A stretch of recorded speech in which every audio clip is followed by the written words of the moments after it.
double national. Il est né au Mexique, il a émigré aux États-Unis, avec une partie de sa famille après s'est agrandie.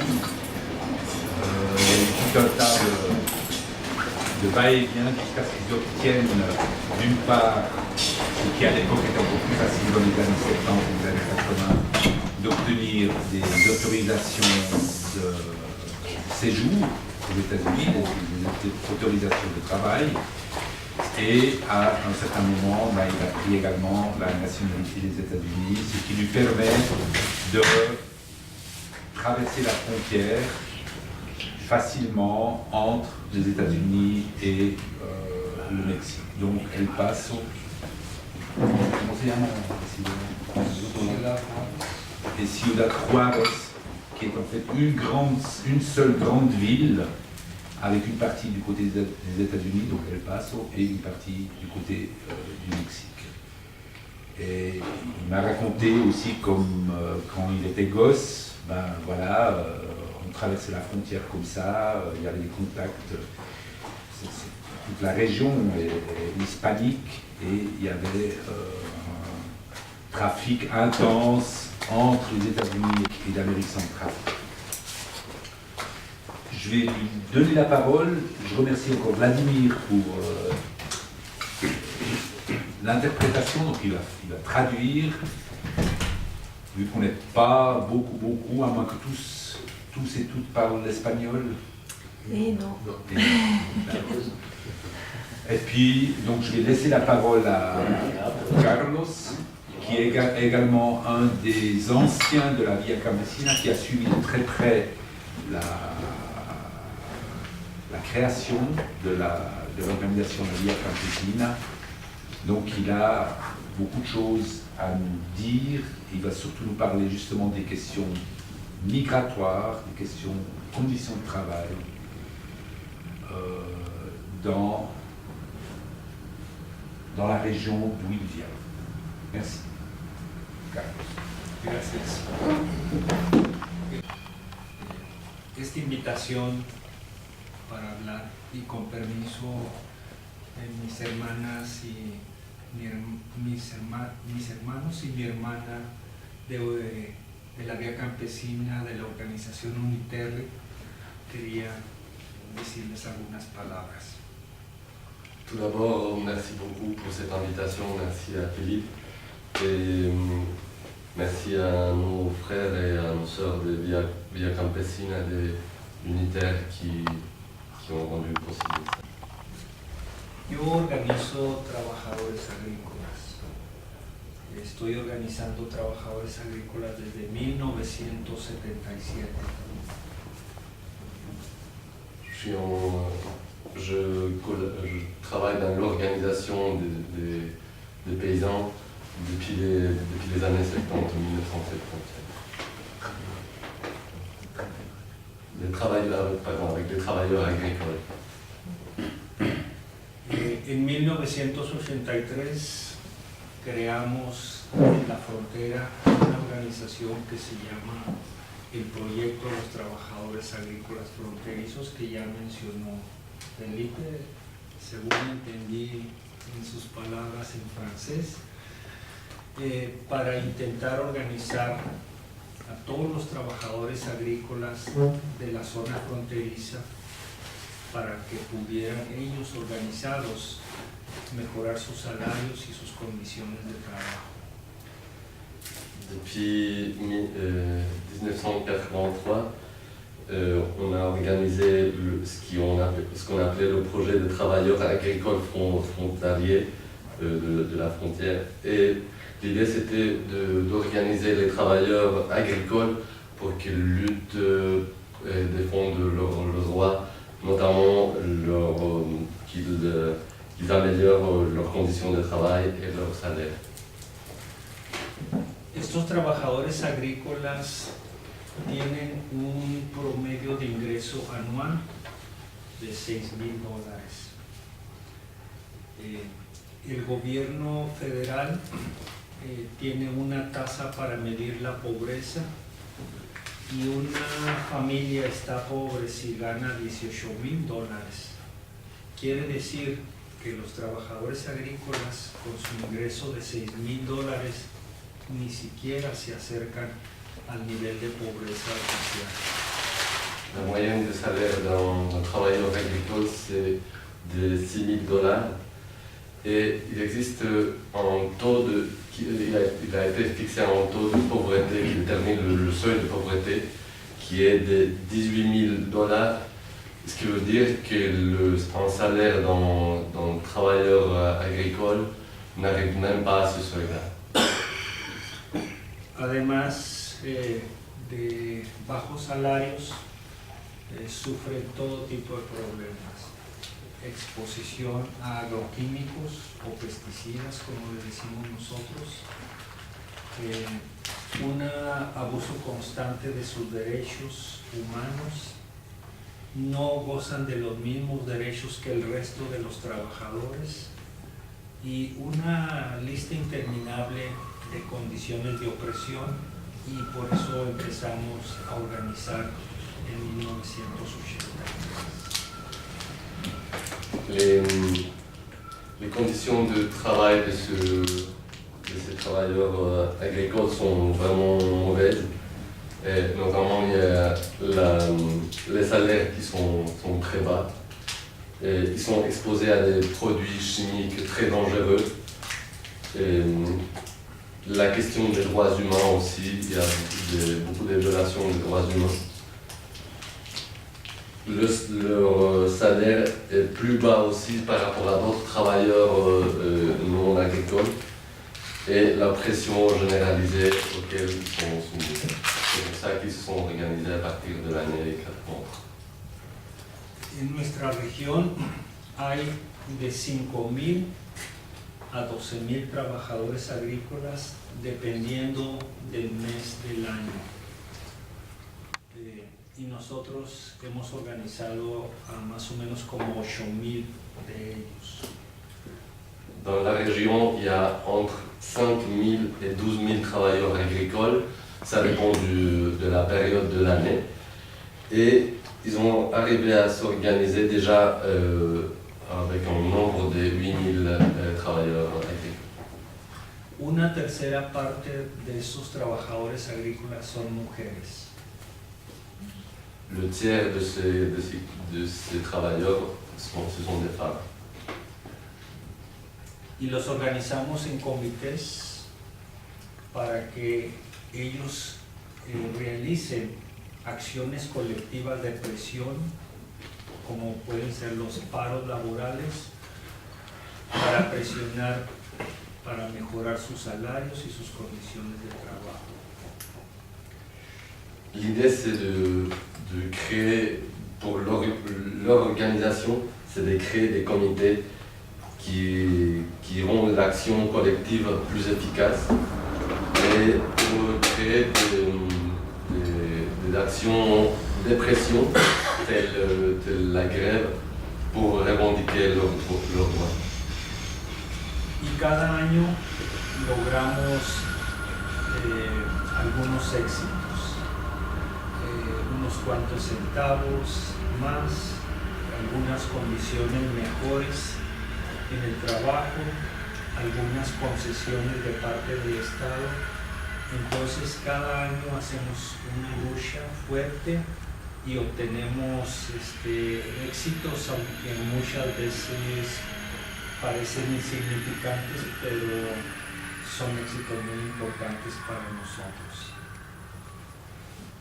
Ces luttes ont donné ses fruits.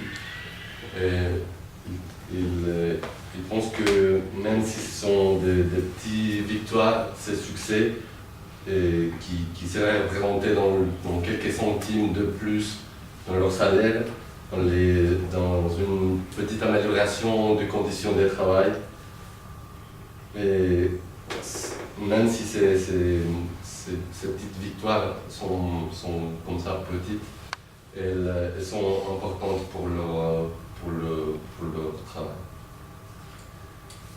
Y nuestra lucha es una lucha contra la adversidad, porque en Estados Unidos los trabajadores agrícolas no tienen el derecho a organizarse. En 1945 se aprobó la Ley Nacional de Relaciones de Trabajo, lo que se llama National Labor Relations Act, que le dio a todos los trabajadores el derecho a organizarse colectivamente y a negociar contratos colectivos de trabajo, pero los trabajadores agrícolas fueron excluidos. Leur lutte, ils disent que c'est une lutte contre l'adversité, parce que aux États-Unis, depuis 1945, il a été créé les relations de travail ont été établies, mais les travailleurs agricoles ont été exclus de ces relations de travail. Alors ils n'ont pas tous les droits que les autres travailleurs. Solo 2 estados le permiten a los trabajadores agrícolas formar sindicatos: California y Hawái. En California por la lucha de los campesinos dirigidos por César Chávez, y en Hawái porque los sindicatos allí sí se interesaron en organizar a los trabajadores. Alors, aux États-Unis, il y a seulement 2 États à partir de cette relation de travail de 1945 qui ont des organisations de paysans. L'un, c'est la Californie, qui a été lancée par César Chávez, et à Hawaï aussi, où il y a des organisations paysannes. Entonces no tenemos un marco legal para organizarnos, para decirle al patrón que nos tiene que reconocer como grupo y que tiene que negociar con nosotros. Cuando hacemos un paro laboral, como no hay ese derecho legal, somos atacados con la patrulla fronteriza, con el departamento del sheriff, con todas las fuerzas policíacas habidas y por haber, porque no hay condiciones legales para hacer nuestra lucha. Alors, leur lutte, comme vous comprendrez, n'a pas de cadre légal, puisqu'ils sont exclus de ces droits. Et par exemple, quand ils font des grèves, ils sont attaqués avec tous les moyens qu'il y a la police et l'armée pour les dissuader de leur lutte. Y también esa es una forma de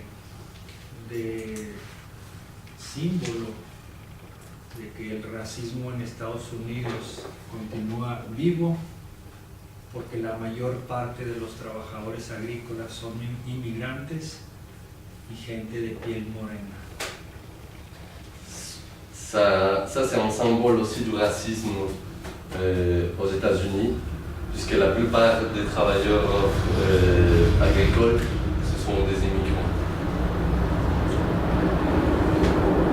En Estados Unidos hay de 4 a 5 millones de trabajadores agrícolas y 8 de cada 10 vienen de México.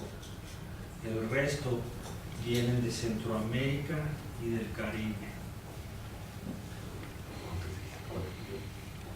De 4 a 5. Il y a plus ou moins 4-5 millions de travailleurs agricoles aux États-Unis. Et le 8 sur 10 viennent du Mexique et le reste viennent de l'Amérique centrale et les Caraïbes. ¿Y quiénes son estos trabajadores agrícolas que vienen a Estados Unidos? Son los campesinos arruinados de México, de Centroamérica y del Caribe, que ya no pueden vivir cultivando su tierra, que han sido sus economías campesinas destruidas y que tienen que ir hacia el norte para buscar la forma de sobrevivir. la question est qui sont ces paysans qui travaillent aux États-Unis et dans l'agriculture? La réponse ce sont les paysans du Mexique, de l'Amérique centrale et des Caraïbes qui n'arrivent plus à vivre dans leur pays. Ce sont des paysans qui ont été ruinés par les conditions de travail et les conditions économiques dans leur pays. Son la mano de obra barata de la agricultura comercial e industrial de Estados Unidos, y la ironía de la vida es que son utilizados para producir comida barata para el mercado, y esa comida barata sirve para destruir más economías campesinas cuando se envía a México como dumping y crea más trabajadores agrícolas que tienen que ir a los Estados Unidos. L'ironie de cette histoire, c'est que ces paysans arrivent à peine à survivre, mais ils sont exploités comme main-d'œuvre bon marché aux États-Unis. Et les produits qui sont produits avec leurs efforts contribuent de nouveau à rendre pire la situation des paysans dans le sud, puisque les produits des États-Unis sont exportés en Amérique centrale, qui sont des produits qui reviennent meilleur marché que la production nationale de ces pays. Alors c'est un cercle vicieux et ça crée un dumping de nouveau dans ces pays d'Amérique centrale, rendant encore plus difficile la situation des paysans. Porque el sistema de producción comercial e industrial agrícola, su principal objetivo es producir comida barata. Pero no me refiero a que puedes ir a la tienda y que la comida está barata. A lo que me refiero es que estas corporaciones que controlan esta producción agrícola pueden mandar sus productos al mercado global en un precio que es menor al costo de producción. Alors le système de production et d'industrialisation est un système qui produit qui produit d'une manière bon marché. Mais ça ne veut pas dire que les produits sont bon marché et qu'on peut les trouver au meilleur marché quand on les achète. C'est surtout que ces produits reviennent dans la production, reviennent meilleur marché, mais quand on les retrouve à l'achat, ça a le même prix. Finalmente quiero decir qué hacen los migrantes y los trabajadores agrícolas en la vía campesina.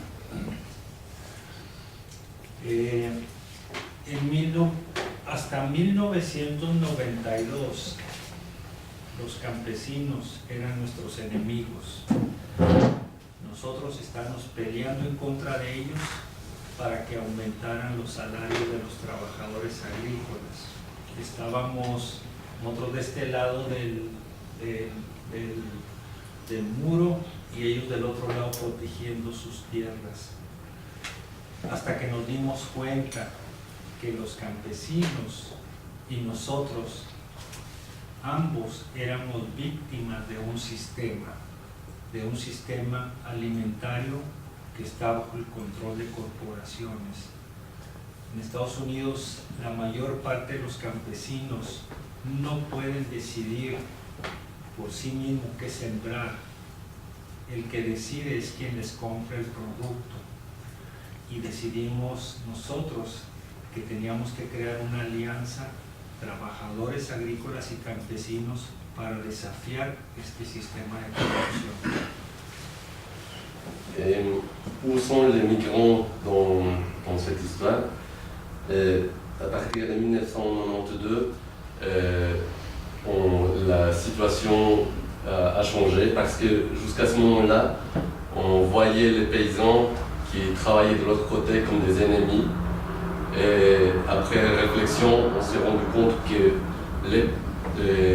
les paysans d'un côté de la frontière et les travailleurs agricoles de l'autre côté étaient tous les deux victimes du même système qui les exploitait.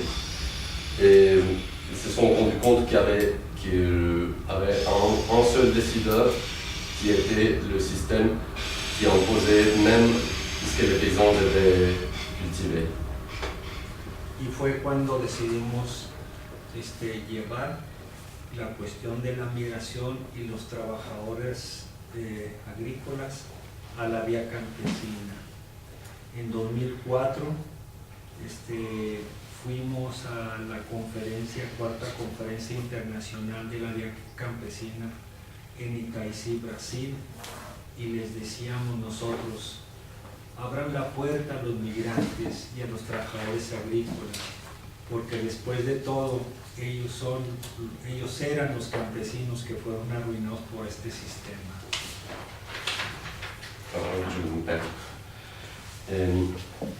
C'est à partir de là que ça a été décidé que les migrants et les travailleurs agricoles allaient se défendre ensemble du système.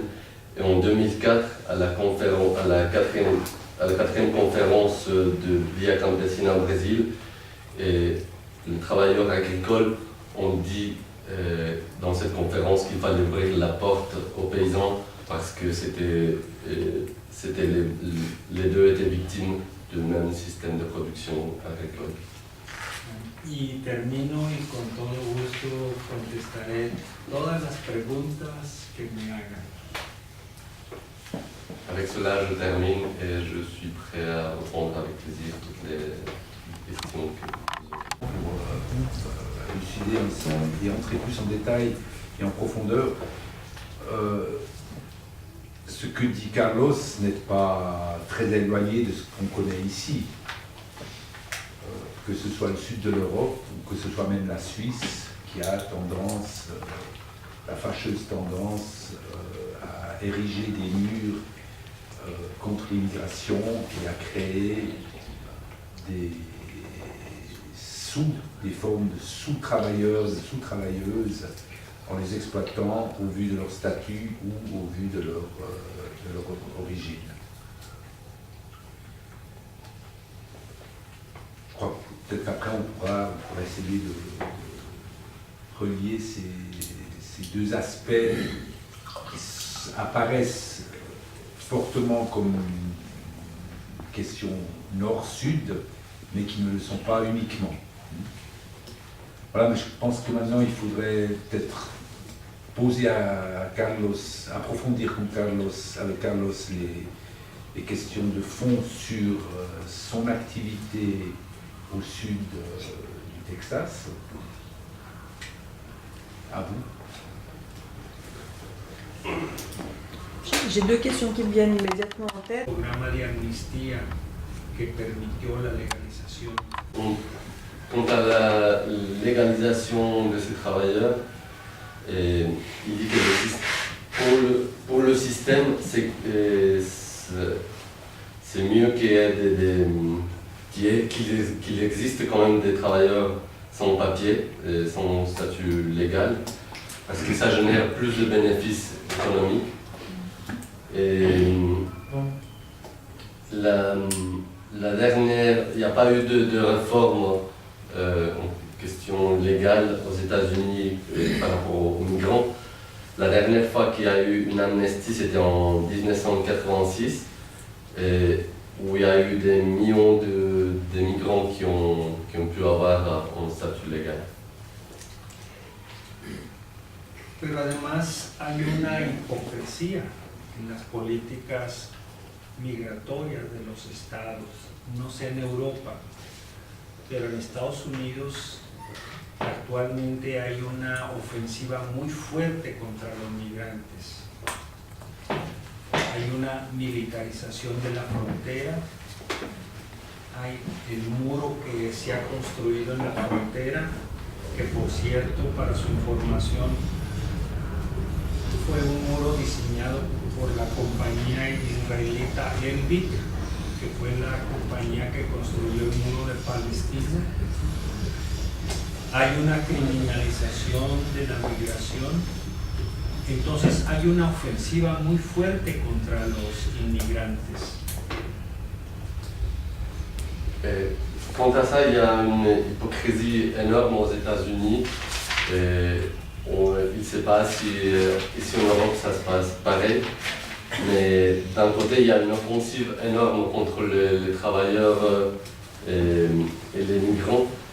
Il y a la militarisation généralisée, le mur qui a été construit à la frontière, que entre parenthèses, ça a été construit par une compagnie qui s'appelle Elbit, qui est la même qui a construit le mur entre Israël et Palestine.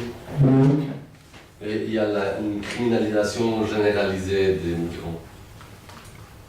Y cuando hablamos de la criminalización, hablamos de que ser migrante es un crimen, lo más absurdo que puede haber en la humanidad. Pero al mismo tiempo que hay esta ofensiva contra los inmigrantes, hay programas de trabajadores temporales. Queremos restringirle la inmigración, queremos cerrar las puertas, queremos detenerlos, encarcelarlos, deportarlos, pero también queremos asegurar que tenemos la mano de obra abundante y disponible para la economía norteamericana. Por eso digo que es una hipocresía de las sociedades del norte. La criminalisation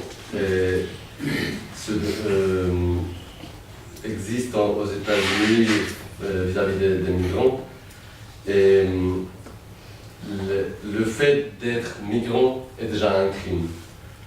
Mais on parle d'hypocrisie parce que d'un côté il y a tout ce qu'on a dit, toute cette politique contre les migrants, mais d'un autre côté on ouvre les portes pour qu'il y ait des travailleurs agricoles qui viennent travailler aux États-Unis, et ce travail se fait par des conditions temporelles. Alors l'hypocrisie est parce que d'un côté on dit qu'on criminalise le fait d'être migrant, et d'un autre côté on veut garantir une certaine quantité de main-d'œuvre dans le marché pour faire marcher l'économie. Nosotros luchamos porque se legalice a los 12 millones de indocumentados que hay en Estados Unidos, pero el gobierno no lo quiere hacer. La ofensiva contra los inmigrantes está muy fuerte. Durante la administración de Obama se han deportado más inmigrantes que durante las dos administraciones de Bush. Nous luttons pour que les 12 millions de migrants qui vivent dans des conditions d'illégalité aux États-Unis soient légalisés. Et le gouvernement s'est opposé à cette demande. Dans l'administration Obama, il y a eu plus de déportations, d'expulsions des migrants que dans les deux administrations du président Bush. Y Obama prometió legalizar la migración. Donc on est que même si Obama avait promis de légaliser la migration. Cuando hace como 8 años Zapatero legalizó a 50,000 migrantes en España, y el señor Sarkozy y el señor Berlusconi pegaron un grito en el cielo, criticaron a Zapatero por haber hecho eso. Il y a 8 ans, 50 000 migrants espagnols ont été légalisés sous le gouvernement de Zapatero. Et à ce moment-là, Sarkozy et Silvio Berlusconi se sont déclarés contre cette mesure. Así que hay una hipocresía. Y lo que ha elaborado los países del norte para la migración es una estrategia de algo que se llama Managed Migration, migración manejada. Manejada, sí, manejada, para los intereses de quienes se benefician de los migrantes, que son las corporaciones de la agricultura, de los servicios y de la construcción. Dans les pays du Nord, cette hypocrisie, on l'a appelée migration maîtrisée. Et tout ça pour donner de l'élan à l'économie des pays du Nord en tout ce qui a à voir avec la construction et les services. Y nosotros luchamos para organizarnos y para convencer a otros sectores, los sindicatos, los sectores progresistas, de que se tiene que apoyar la lucha por los derechos de los migrantes. Y tenemos una fuerte alianza a través de la vía campesina con las campesinas y con los campesinos. Juntos luchamos por la soberanía alimentaria, porque a nosotros nos interesa no solo reivindicar sus derechos en Estados Unidos, eso solamente es lidiar con los efectos. También nos interesa luchar con las causas de la migración, y las causas de la migración se dan en sus países de origen cuando pierden la capacidad para producir su propia comida y la comida de sus familias y de sus comunidades.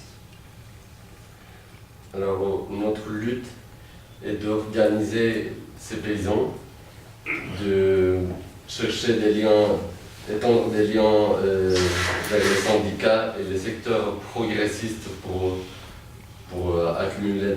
cumuler des forces. Et dans la via campesina, on lutte, c'est vrai, pour défendre les paysans. Notre lutte va plus loin aussi. C'est la lutte pour la souveraineté alimentaire. Et aux États-Unis, c'est vrai qu'on lutte pour améliorer les conditions des travailleurs, mais on veut aussi se battre pour les causes de la migration, qui est la base du problème. Et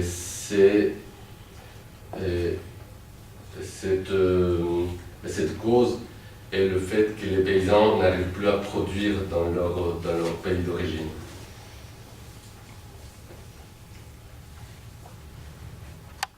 Oui, donc nous avons scellé des alliances avec les propriétaires paysans, donc parce qu'on avait les mêmes intérêts qu'eux-mêmes étaient soumis. Mais ça, on peut l'admettre pour des petits producteurs, mais les producteurs aux États-Unis sont quand même des grands producteurs avec des milliers d'hectares, donc des centaines de milliers d'hectares, et qui bénéficient d'avantages considérables avec le gouvernement américain. Con los campesinos, no con la agricultura comercial e industrial, porque esa agricultura comercial e industrial no incluye a los campesinos. Es una agricultura corporativa, es una agricultura donde no hay un campesino decidiendo qué producir. Entonces nosotros, nuestra alianza es con esos campesinos, como ahora estábamos en una granja de André Müller. Esos son con los campesinos que nosotros trabajamos en Estados Unidos. ¿Qué es lo que nos une? Nos une que enfrentar a este modelo de producción agrícola, industrial y comercial que hace 4 cosas fundamentales. Primero, está basado en la explotación de la mano de obra agrícola.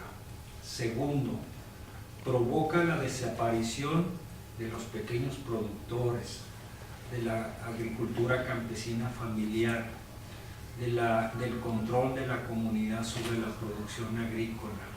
Tercero, provoca una destrucción tremenda del medio ambiente, de la naturaleza.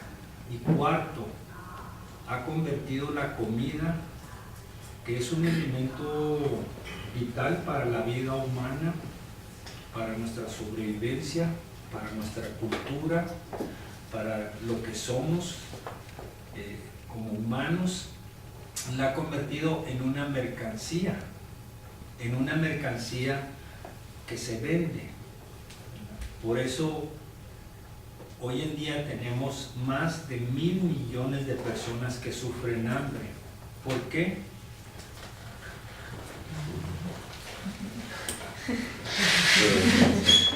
Alors, effectivement, nous on travaille avec les paysans, mais on n'est pas solidaire avec l'agriculture commerciale industrielle. Et pourquoi? Parce que cette agriculture industrielle a 4 caractéristiques. Elle exploite la main-d'œuvre des paysans d'une manière inhumaine. Elle fait disparaître les petits producteurs. Elle abîme l'environnement. Et en quatrième point, cette agriculture industrielle a fait que la nourriture devienne une marchandise. Et nous, on ne conçoit pas la nourriture comme une marchandise. La nourriture est vraiment liée à nous, à nos cultures, et à nos cultures dans le sens nos traditions aussi.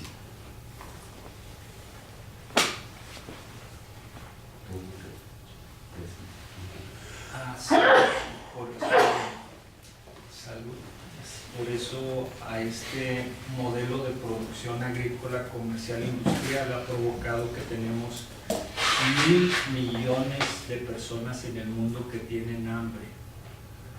¿Por qué? Porque su negocio no es satisfacer la necesidad más importante de la humanidad, la nutrición. Su negocio es hacer dinero con la comida. El hambre es el negocio, es la demanda por más productos. Y por eso estamos nosotros, igual como los campesinos y las campesinas, estamos en contra de este modelo de agricultura que además es muy destructivo para la humanidad. Ce système agricole, commercial, industriel a généré aujourd'hui 1.000 millions de personnes qui ont faim dans le monde.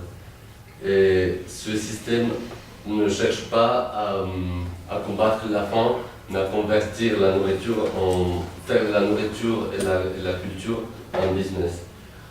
Et voilà. C'est passé, est-ce qu'il y avait des réticences, des difficultés?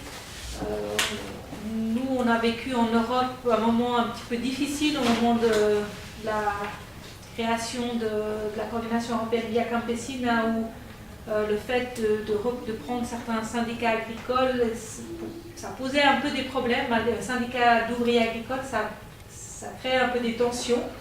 Et on a passé ce cap, ça va beaucoup mieux, mais il y a eu un moment un peu difficile. Donc je voulais savoir un peu comment ça avait été vécu cette étape.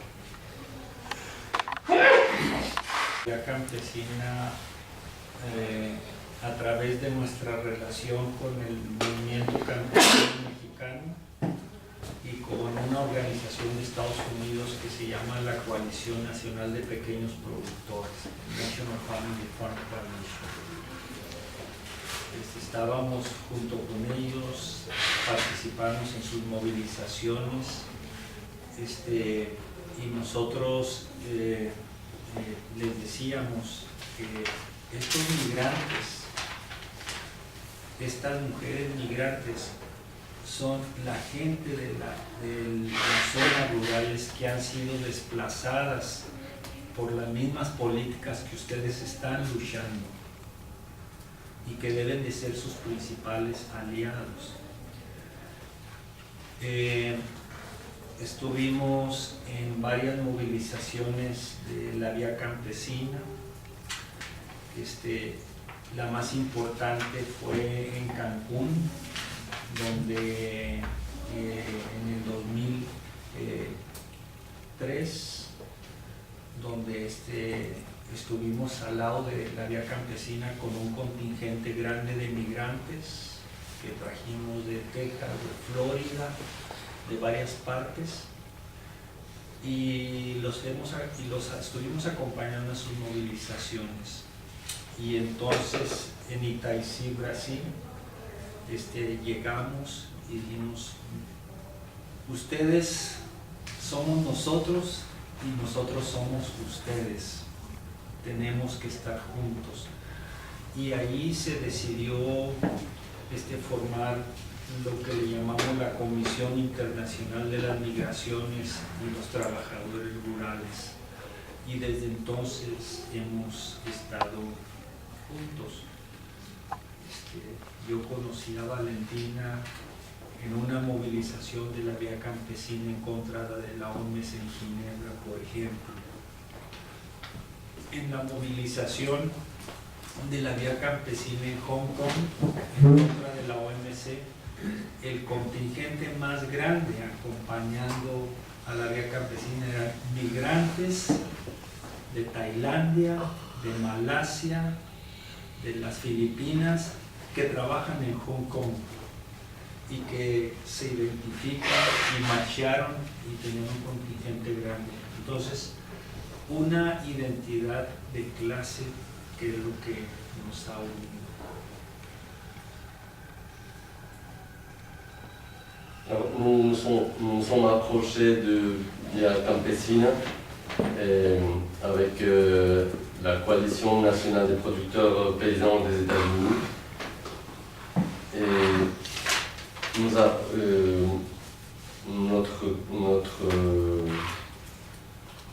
nous disions à l'époque que les migrants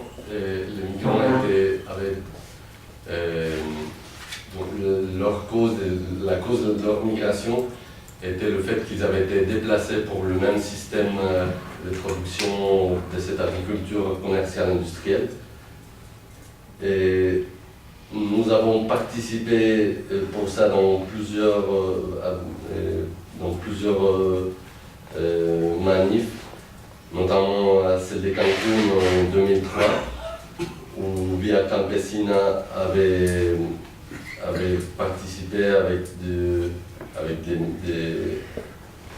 les migrants, et où il y a eu un nombre considérable des travailleurs agricoles qui sont venus depuis le Texas et Florida. Ici au Brésil, ils se sont dit que les paysans, les migrants et les travailleurs agricoles étaient la même chose. Ils ont dit quelque chose comme vous êtes nous et nous sommes vous. Et ils ont participé aussi à plusieurs manifs contre l'OMC à Hong Kong. Et tout ça a déterminé un chemin qui nous a fait nous rendre compte qu'on appartenait à la même classe.